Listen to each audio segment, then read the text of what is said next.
mfana hake uthule mfana ukhulunywa ngetheku hake uthule mfana ukhulunywa ngetheku hake uthule mfana ukhulunywa ngetheku hake uthule mfana ukhulunywa ngetheku olale sikhuluma ngetheku olale sikhuluma ngetheku olale sikhuluma. Salve, salve amigos e amigas, aqui quem fala é Panda Reis. Chegamos a mais um capítulo do programa Tópica Liberdade, programa esse do canal Editora Merda na Mão, que vai ao ar pelo canal do YouTube do mesmo. E eu volto a dizer que é sempre uma honra poder fazer parte dessa equipe, desses revolucionários. Hoje vamos falar um pouquinho do Afeganistão, a guerra eterna. É importante contextualizar o Afeganistão em si, não só esses conflitos recentes, porque conflitos nesse território já são milenares. Então eu fiz algumas anotações que eu vou ler para vocês, vou discorrer com vocês, a gente vai discutindo, porque a história desse país, dessa nação é bem complicada, bem conturbada, mesmo antes de Cristo, né?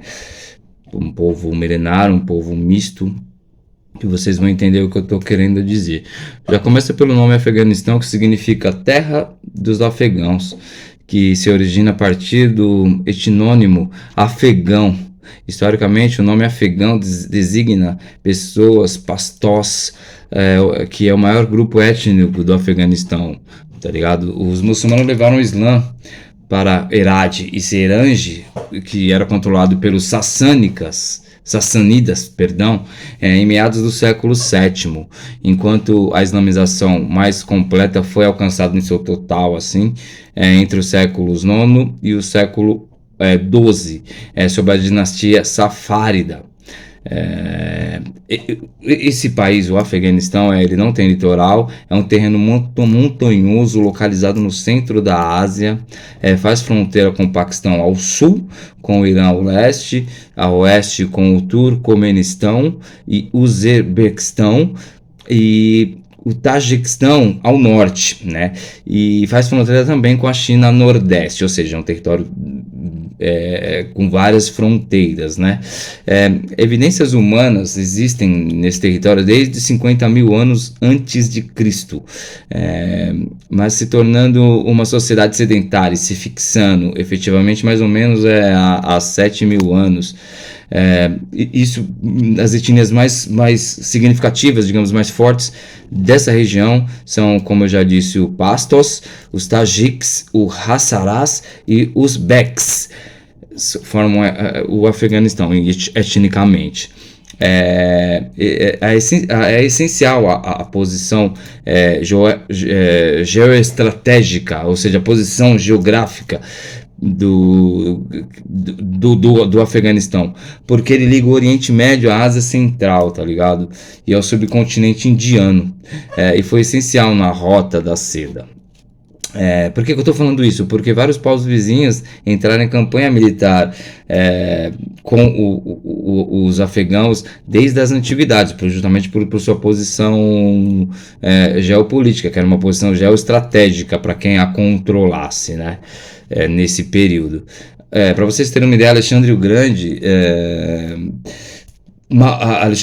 né, vocês conhecem muito bem, assim como Maurya, que é da Índia, Gengis Khan, mongol, e a União Soviética e os Estados Unidos e a OTAN também tentaram invadir e dominar esse território, em épocas diferentes, é claro, em momentos diferentes, é claro, mas para vocês verem o contexto bélico que esse país, que esse povo sempre enfrentou, isso desde a antiguidade, até mesmo antes de Alexandre o Grande. Eu citei esses apenas por serem mais conhecidos e uma localização histórica dessa posição geopolítica e geoestratégica do Afeganistão. No final do século XIX, o Afeganistão tornou-se um estado tampão entre o jogo entre os impérios britânicos e russo, tá ligado? Ele ficou mais ou menos nessa posição de um estado tampão. Porém, na primeira guerra anglo-afegã, que vai de 1839 a 1842, tropas britânicas vindo da Índia, que já tinham dominado a Índia, tomaram o controle do Afeganistão, mas acabaram sendo derrotados decisivamente, ou seja, eles não mantiveram uma posição ali de domínio nesse período, né? Após a Terceira Guerra Anglo-Afegã, que é de 1919, o país conseguiu se tornar independente da influência estrangeira, principalmente dessa que eu estou dizendo, né? Dos britânicos, enfim, dos europeus. Em 1926, o Afeganistão se tornou uma monarquia sob o comando de Amanullah Khan. Contudo, em 1973, o rei Said foi derrubado e uma república de partido único foi estabelecida no Afeganistão. Por aí vocês já estão vendo mais ou menos a salada política que era e que se tornou, ou seja, não existe presente sem o passado, óbvio. Continuando, em 1978, após o segundo golpe de Estado, o Afeganistão se tornou um Estado socialista, que levou a nação a passar boa parte da década de 1980 envolvidos na guerra afegã soviética contra os rebeldes Mushahids, apoiados e armados estrategicamente pelos Estados Unidos.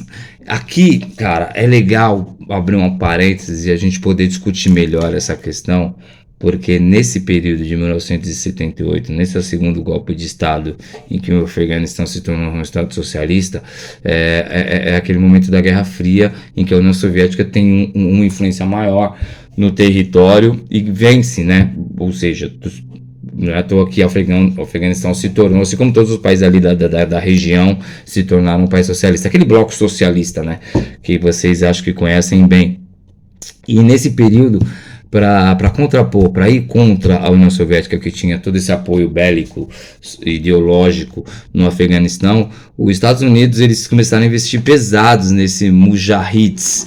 Esses Mujahids, eles eram tipo um lado mais, digamos, tradicionais, que não aceitavam a invasão e a imposição ideológica política da União Soviética. Então, os Estados Unidos apoiam pesado e sistematicamente esse grupo, que mais tarde viria a se tornar o Talibã.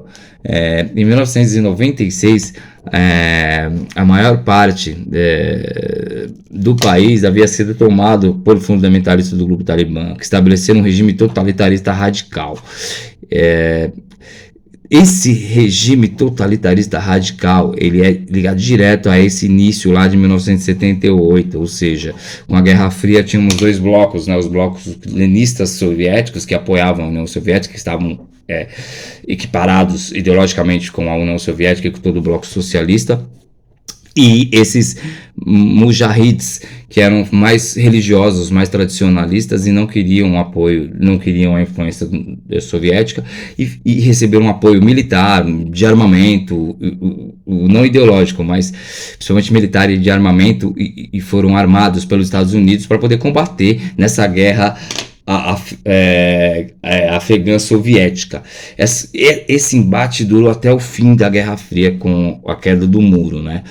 Por isso que a partir de 1996 se rompe, digamos assim, com os Estados Unidos, o Afegão se rompe com os Estados Unidos e com o Ocidente e se torna um regime totalitarista radical, muito com a das armas, que eles receberam armas e munição e todo o treinamento militar que eles receberam dos Estados Unidos, e muito de armas e restícios que sobraram da guerra afegã soviética, né, armas que ficaram para trás da União Soviética, e eles se armaram, se fortaleceram dessa maneira. Porém, eles foram derrubados com a invasão dos Estados Unidos em 2001, após o incidente do atentado, né, das Torres Gêmeas. Mas mantiveram controle e influência sobre boa parte do país, especialmente nas zonas rurais e montanhosas. Ou seja, eles nunca sumiram realmente, eles nunca foram exterminados, o Talibã, né? Como dizia os Estados Unidos, o Bush filho e a sua corja. A guerra civil no país continua entre o novo governo afegão e os insurgentes talibãs. Perdão, que resultou em mais de 150 mil mortos, atrocidades, atentados terroristas, torturas, sequestros e assassinatos. Como a nova República Afegã dependia imensamente da ajuda econômica e militar dos americanos, quando os Estados Unidos começou a se retirar agora em 2020, o exército afegão entrou em colapso. O governo central começou a ruir, não só na sua estrutura, né, nos seus pilares, mas também na sua influência e no seu capital, no seu dinheiro de guerra, né, no seu dinheiro bélico, que vinha dos Estados Unidos, em sua maior parte. Em maio de 2021, ou seja, poucos meses atrás, o Talibã iniciou uma grande ofensiva generalizada e em poucos meses dominou a maioria dos distritos do país. Em agosto desse ano, eles entraram na capital de Cabul, completando o colapso da República Afegã, ou seja, derrubando o governo afegão que tinha sido estabelecido pelos Estados Unidos desde então. Mais de 99% da população afegã é muçulmana. Tá? Cerca de 80%, de 80% a 85% desses são seguidores do ramo sunita, que eu explico depois, esse sunita e xiita, e entre 15% a 20% são seguidores do ramo xiita. Ramo do islamismo predominante entre Hazaras.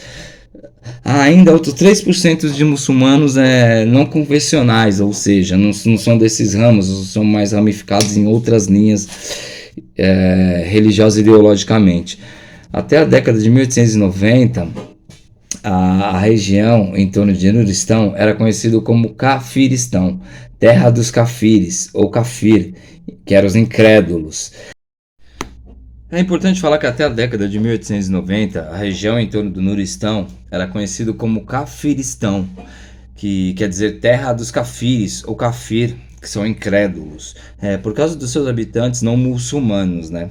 Os Nuristanes, um povo etnicamente distinto, cujas práticas religiosas incluem o animismo, politeísmo, xamanismo, e há pequenas minorias também de cristãos, budistas, parsis, sikhs e hindus, né? Por aí você vê que que não existe só o ramo religioso ideológico do islamismo, mas sim tem uma gama de outras crenças e religiões ideologias e tal. Essas minorias, elas são perseguidas pelos talibãs, tá? Que eles como eu disse, eles os denominam como incrédulos, né? E rola até um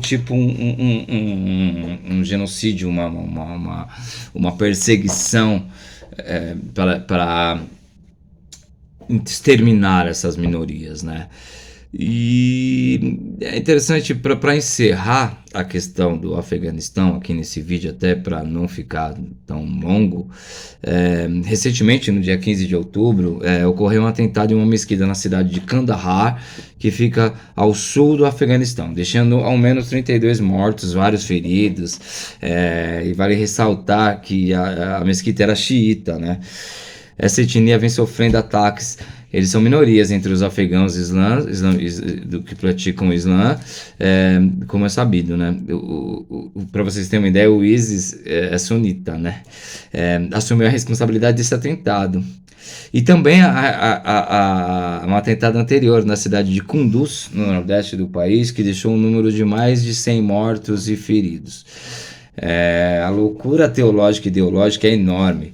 Lembre-se que até pouco tempo os xiitas eram vistos como inimigos e terroristas do Ocidente, dos Estados Unidos e também da Europa. Apoiaram em diversos momentos os sunitas, o Ocidente apoiou, né? O que eu estou querendo dizer, os xiitas eram vistos como, tem até aquele termo, né? O cara é xiita e tal, para vocês terem uma ideia, né? Porque nesse momento da história, até pré, né? Talibã, pré-ISIS, os xiitas eram os vilões da história, né? E os sunitas eram totalmente apoiados pelos Estados Unidos e pela Europa, enfim, pelo Ocidente, porque eram vistos como moderados, né? Até que tudo mudou e hoje fica claro que a questão étnica na região é um problema muito sério que tem que ser debatido, discutido, né? Porque outras coisas ocorrem a partir daí, como perseguição das mulheres, como perseguição dos homossexuais, enfim. Para encerrar, eu vou explanar aqui rapidinho o que seria xiitas e o que seria sunitas, de uma maneira porca mesmo, rápida, só para vocês se incentivarem a pesquisar mais sobre os temas. A xiita é uma minoria no Afeganistão. Seguem a linha do genro do profeta Maomé e para eles só os descendentes diretos dessa linhagem poderiam ser os líderes muçulmanos, ou seja, só quem é dessa linhagem que poderia ser os líderes muçulmanos e não fora dessa linhagem. Os sunitas, que é cerca de 80% dos muçulmanos, são considerados mais tradicionais e só reconhecem Maomé, mais nenhum outro profeta. E tendo uma visão em outros líderes que podem ser secundários, ou seja, não precisa ser da linhagem, não precisa ser da família do profeta Maomé. Então, para vocês entenderem, para encerrar aqui, que a questão do Afeganistão é uma questão problemática, uma questão secular, milenar, que não é assim tendenciosamente de um lado comunista ou tendenciosamente de um lado capitalista. É muito mais complexo. Para tomar um lado, uma posição, tem que ter um estudo muito mais complexo e aprofundado. Bom, amigos e amigas, pesquisem sobre o assunto, podemos debater e questionar o mesmo, e em breve estarei aqui com outro vídeo, a gente conversa mais a respeito de assuntos da história e por aí vai. Até breve, boa noite, bom dia, boa tarde, nos vemos em breve. Obrigado. Editora Mensal.